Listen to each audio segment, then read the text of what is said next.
Paano i-assemble ang DIY kit na Type-C Plus Solar Charger Port na DIY Emergency Light? Kung gusto mo malaman, tapusin mo ang video para matuto ka.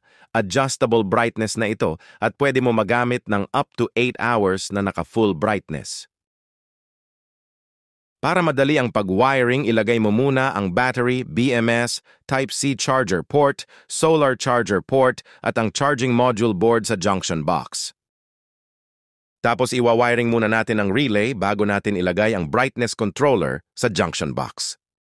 Ito ang solar charger port, ang maiksi na pinya ng positive. At ang mahaba yan ng negative, lalagyan natin ito ng wire.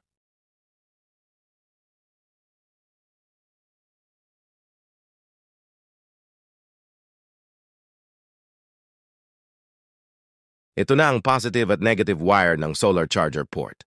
Sunod naman na gagawin, lagyan muna ng lead ang solder pad ng charging module para madali lang isolder ang wire dito.